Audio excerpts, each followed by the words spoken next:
e digo o seguinte: considerada a autonomia organizacional do Congresso e o desenvolvimento de uma prática parlamentar largamente estabelecida, gestada ao longo do tempo,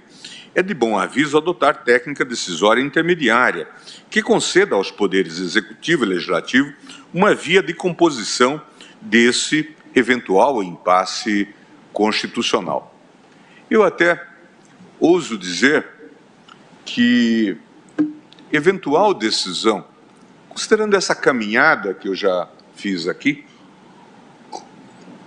sobre a disciplina dessa temática, a partir de 2013, marcadamente a partir de 2015, não preciso ser futurólogo para adivinhar que uma próxima emenda sobre essa temática, nós tivemos 4 emendas em curto espaço de tempo, estará com o nome que bem entender, a RP9 constitucionalizada. Não quero ser profeta do caos, mas é esse o dado que se coloca. Ou, o que também ocorre, e já ocorreu, emendas do relator segregadas que funcionarão como emendas nesse estilo RP9. Tendo em vista que não ocorreu uma mudança que deveria ocorrer no sistema político. Por isso, Luiz Barroso, eu e tantos outros temos discutido a necessidade, talvez, de se concretizar uma ideia de um semipresidencialismo em que, de fato, se elegeria um chefe do poder executivo e a maioria parlamentar atuaria claramente no sentido de realizar o programa de governo com responsabilidade. Porque o grave problema deste modelo que se desenhou e que se acentuou nesses anos todos é que é uma coparticipação em atividades executivas sem maiores responsabilidades políticas quanto ao resultado. Na resolução desse impasse, precisam tais poderes considerar que o protagonismo das emendas do relator nos 3 últimos anos orçamentários evidencia alguma falta de clareza do direito material aplicável às etapas de planejamento e execução desses gastos públicos, potencializando os problemas gerados pelo seu caráter impositivo, que acabou por ocorrer a partir, não de emenda constitucional, mas da própria lei. Faço referência ao direito material para aludir especificamente às normas que estruturam as políticas públicas, estabelecendo seus objetivos e parâmetros como indicadores socioeconômicos, população e carências a serem atendidas. Ou seja, reporto-me às normas que preexistem ao orçamento e devem guiar sua elaboração. Isso foi muito destacado no voto do ministro, inicialmente no voto do ministro Toffoli, chamando a atenção de que as emendas deveriam destinar a atender aqueles objetivos básicos, inclusive de equiparação do desenvolvimento regional, superação dos quadros de pobreza, etc. A inobservância dessas regras de direito material conduz à perda do sentido nacional da gestão orçamentária, tendo em vista as emendas, em regra, são dirigidas a projetos locais da base parlamentar, sem critérios objetivos de política pública. Com isso, a ampliação do escopo das emendas direciona parte significativa das despesas discricionárias da União ao cumprimento de necessidades locais, sem guardar relação com critérios técnicos e legais que norteiam a elaboração e execução do orçamento na perspectiva nacional. A rigor, a prática orçamentária atual do Congresso resulta, em princípio, na desprogramação da lei orçamentária em virtude de intervenções individuais e localmente direcionadas, sem evidente correlação com as políticas públicas em execução no país. E, mais importante, sem observar o dever do poder público de erradicar a pobreza, desigualdades sociais e regionais, tarefa para a qual o orçamento público dedica-se por direta imposição constitucional. Artigo 165, parágrafo 7º. Cria-se uma miríade de decisões individuais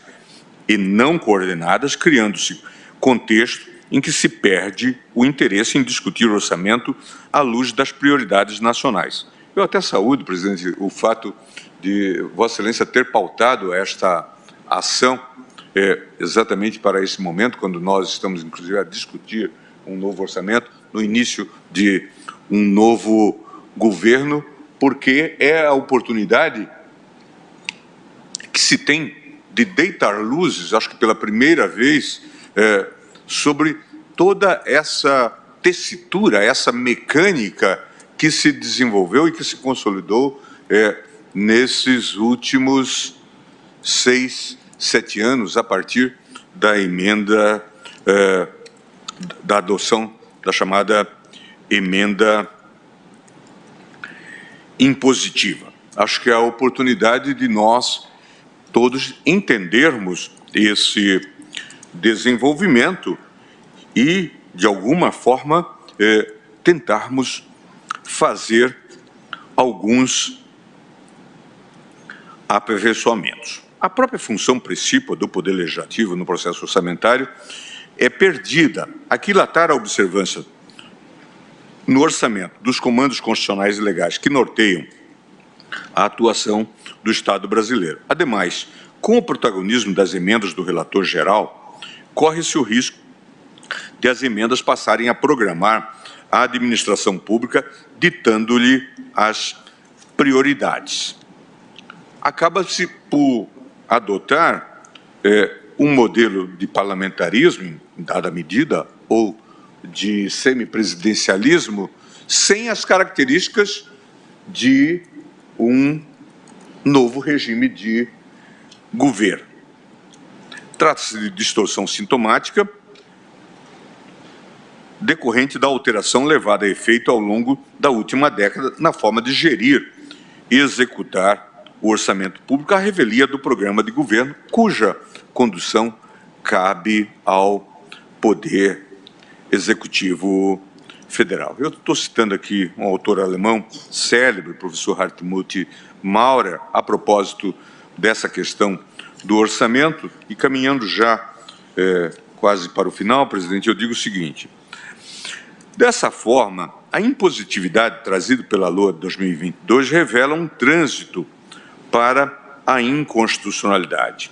Até então, e com as devidas vênias, não compreendia que a execução de despesa, pelo simples fato de ser marcado com o indicador RP9, vulneraria a cláusula da separação de poderes. Mas com a impositividade que lhe foi agora conferida, penso ser premente que se estabeleçam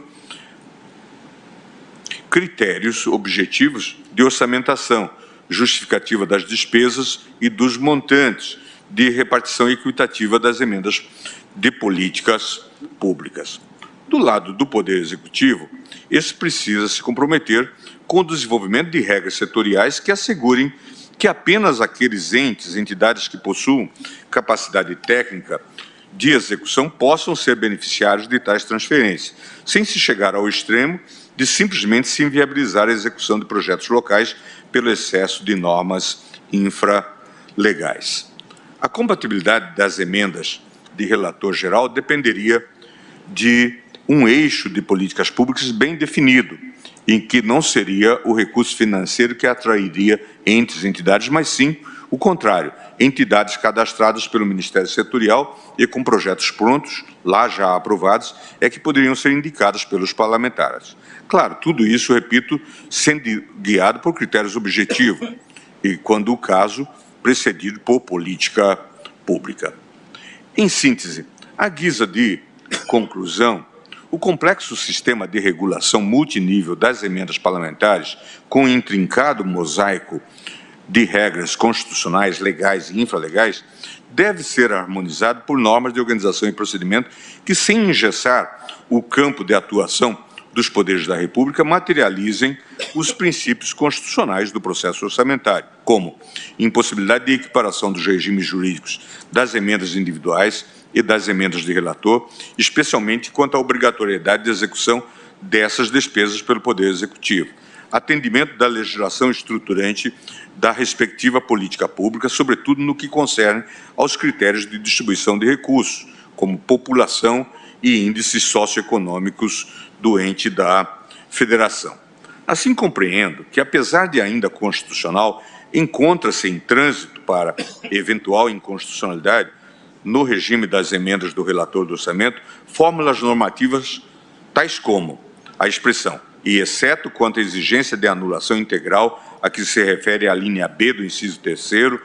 com RP9, contida no parágrafo 8º do artigo 4º da Lei 14.303, de 21 de janeiro de 2022, LOA de 2022, cujo teor submete o cancelamento de despesas classificadas como RP9 à prévia concordância do relator geral. E 2, a expressão "a execução das programações das emendas deverá observar as indicações de beneficiários e a ordem de prioridades feitas pelos respectivos autores", previsto no artigo 71 da Lei 14.194 de 2021.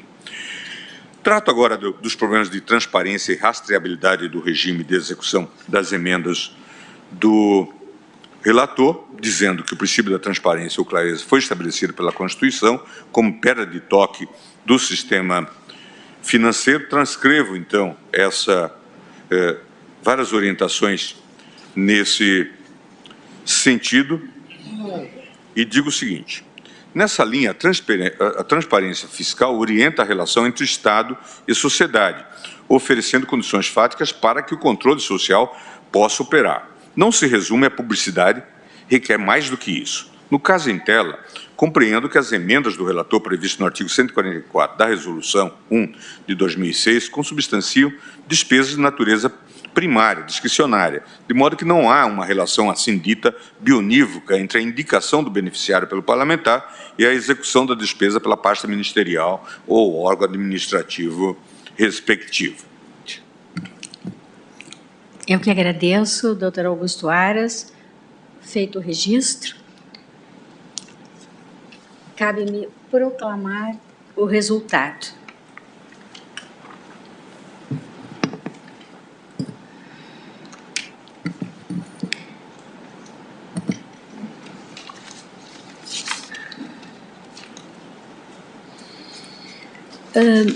Senhores ministros, eu apresentei uma tese ao final do meu voto, que foi acompanhado